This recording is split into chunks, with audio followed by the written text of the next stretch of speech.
Gaming monitor 240 Hz dulunya barang premium, mahal, gak banyak yang bisa beli. Cuman 2025 kayaknya akan berubah. Saya kedatangan dua sampel monitor 240 Hz yang harganya sangat terjangkau dan datang dari brand besar ViewSonic. Semurah apa? Yang 24 inci di bawah 2 juta rupiah. Terus kira-kira buat apa? Monitor dengan refresh rate tinggi? Ini yang akan kita bahas di video kali ini.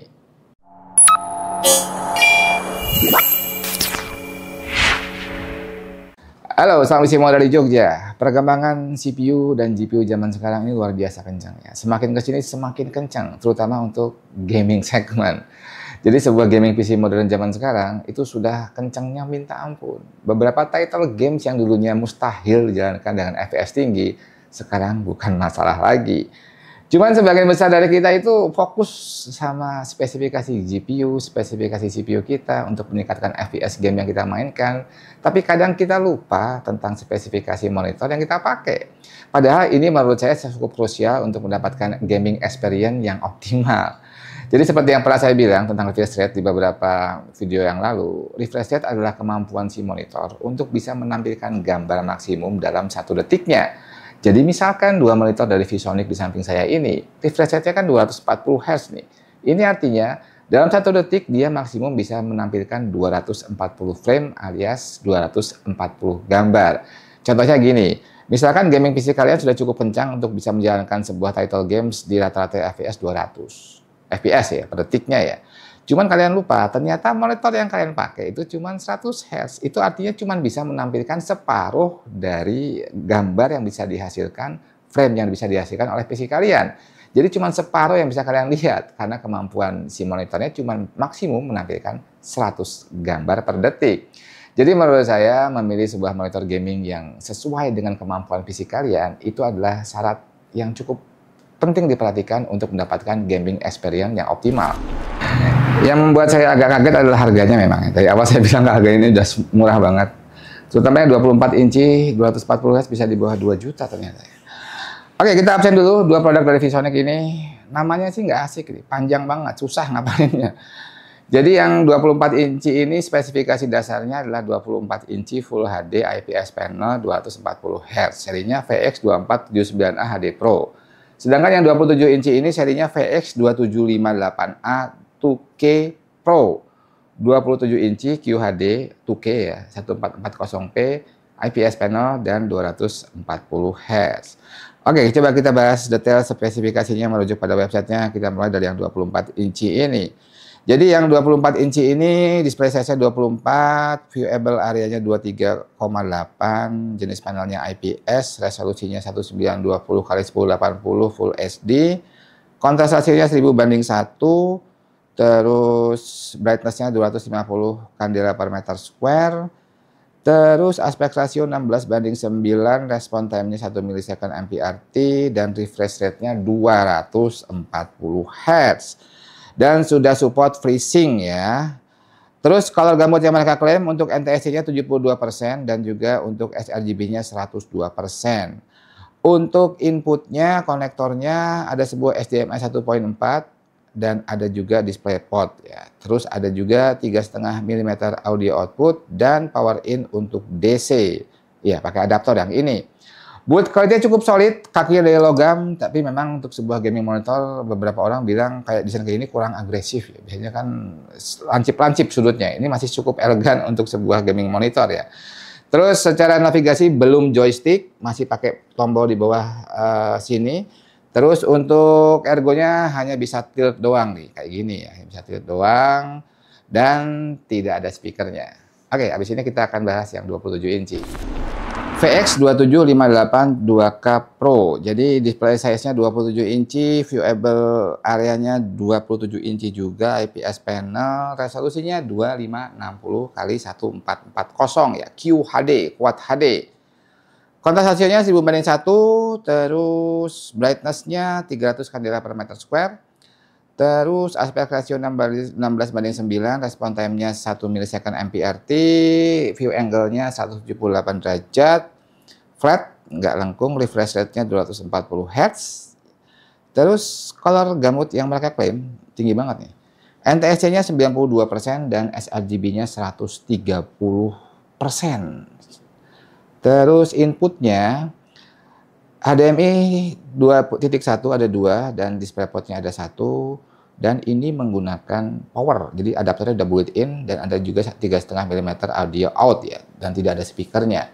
Secara build quality kurang lebih sama, kakinya kurang lebih identik ya, cuma lebih besar karena 27 inci. Terus kalau untuk navigasinya sudah pakai joystick, tapi sama-sama belum ada speakernya. Dan bagian belakangnya juga berbeda. Ini sedikit ada shape-nya, juga ada exhaust di bagian atasnya, dan juga ada VESA mountingnya 100 kali 100 mm. Oke, habis ini kita akan coba lihat karakteristik panelnya seperti apa. Seperti biasa kita minta data dari LCD Monitor Jogja. Oke, dalam kondisi out of the box, dari data yang saya terima dari LCD Monitor Jogja, dari kita pertama lihat ini white point-nya dulu nih. White point-nya kurang lebih sama, sekitar 7000 Kelvin. Sedikit agak kebiru-biruan. Terus untuk black luminance-nya yang 24 inci ini di 0,279 something untuk kandela per meter square-nya, sedangkan yang 27 inci 0,3 something. Jadi sedikit lebih pekat yang 24 inci kalau dari teori ini ya untuk black luminance-nya. Sedangkan untuk average delta E-nya untuk yang 24 inci out of the box 2,24 delta dan untuk yang 27 inci 2,72. Ya, overall ini masih cukup bisa ditoleransi ya untuk sebuah monitor yang emang tidak ada statement kalibrasi dari pabrik ya, masih di angka sekitar 2 average delta E-nya. Oke, berikutnya kita akan coba kalibrasi, kita load ICC profile-nya dan kita akan lihat seperti apa hasilnya. Oke, setelah kita kalibrasi, kita load ICC profile-nya, kita setting manual dan hasilnya jauh lebih baik. Dua-duanya untuk white point-nya jadi mendekati 6500 Kelvin. Dan black luminance-nya juga turun. Untuk yang 27 inci itu sampai di 0,102 kandela per meter square. Sedangkan untuk yang 24 inci 0,11 something. Dan memang secara black luminance setelah dikalibrasi harusnya yang 27 inci ini lebih pekat ya dari angka black luminance-nya lebih kecil. Terus juga bisa menghasilkan kontras yang lebih tinggi. Jadi kontrasnya di sekitar 800/1, sedangkan yang 24 inci jadi 700/1. Dan untuk delta E-nya sama-sama sudah turun jauh. Untuk yang 27 inci jadi 0,2 average delta E-nya. Dan untuk yang 24 inci, apa tadi serinya? VX2479A HD Pro ini 0,17. Dan dari hasil tadi, color gamutnya untuk yang 24 inci VX2479A HD Pro itu untuk gamut volumenya, untuk sRGB-nya 104,2% dan DCI P3-nya 73,8%. Sedangkan untuk yang 27 inci VX2758A 2K Pro itu untuk sRGB-nya 141%, tinggi banget ini. Dan DCI P3-nya 99,9%, ya 100% DCI P3. Oke, itu ya data yang kita dapat dari LCD Monitor Jogja. Oke, habis ini kita akan coba experience gamingnya. Sekencang apa sih hardware sekarang? Sehingga saya bisa ngomong kalau 240 Hz ini adalah sepertinya adalah syarat wajib untuk gaming PC modelan sekarang. Ya, kita coba simulasikan. Tadi saya di depan bilang kalau hardware zaman sekarang, GPU, CPU udah kenceng banget. Sehingga kita butuh monitor dengan refresh rate tinggi untuk bermain game dengan optimal. Bisa menikmati visualnya dengan optimal. Ya, jadi kita coba simulasikan. Kita pakai GPU dari NVIDIA yang terbaru RTX 50 series. Cuman ini adalah SKU yang paling rendah sekarang. Jadi ketika video ini dibuat, ini adalah SKU yang paling rendah, RTX 5070 Ti. Di atasnya ada 5080 dan juga 5090. Dan kita akan coba mainkan games yang katanya juga paling berat sekarang. Indiana Jones, The Great Circle. Dan kita akan coba lihat kira-kira setting apa yang kita gunakan di contoh ini. Ini kita menggunakan monitor yang 27 inci dari VX2758A 2K Pro. Memang resolusinya natifnya 1440p ya. Dan kita akan coba menggunakan preset yang mentok kanan. Jadi untuk preset grafiknya overall ini Supreme. Jadi di atasnya High, di atasnya Ultra, ada Supreme di sini istilahnya. Semuanya kita setting rata kanan. Dan juga kita akan hidupkan fitur path tracing-nya. Jadi ini kita akan menggunakan fitur yang benar-benar mentok kanan, rata kanan. Dan juga kita aktifkan untuk DLSS-nya. Fitur terbarunya NVIDIA yang eksklusif hanya untuk RTX 50 series nih. Multi-frame generation-nya kita setting 4X. Dan kita akan coba lihat hasilnya. Dan ternyata FPS-nya masih tumpah-tumpah. Masih di atas 240. Bahkan ini kita record menggunakan internal recorder sehingga harusnya juga beban buat GPU sehingga FPS-nya agak turun ya. Mungkin turun sampai 5-10 FPS dibandingkan yang tampil di layar seperti ini. Dan saya memang mengakui untuk game-game zaman sekarang itu benar-benar luar biasa realistisnya. Pencahayaan terutama, ray tracing-nya, path tracing-nya benar-benar kerasa. Kalau menurut saya ini benar-benar halus sekali pantulan cahayanya. Dan saya pribadi yang bukan gamers profesional, bisa loh membedakan nikmatnya memainkan game terbaru dengan hardware terbaru dan monitor dengan refresh rate yang paling enggak imbang lah dengan kemampuan hardware-nya. Lebih fluid ya, lebih smooth banget pergerakannya, lebih mengalir, dan kita bisa lihat untuk yang fast movement seperti ini, saya langsung bisa notice kalau ini memang monitornya dijalankan dengan refresh rate yang tinggi. Ini ideal lah ya, rata-ratanya sekitar 250-260 dan refresh rate monitornya 240 Hz dan di resolusi 2K, gambarnya semakin bening dan jernih. Dan kita sampai pada akhir video, dan saya harus akui visual games zaman sekarang ini luar biasa ya. Dan juga kemampuan hardware zaman sekarang dengan fitur-fitur baru ini juga luar biasa.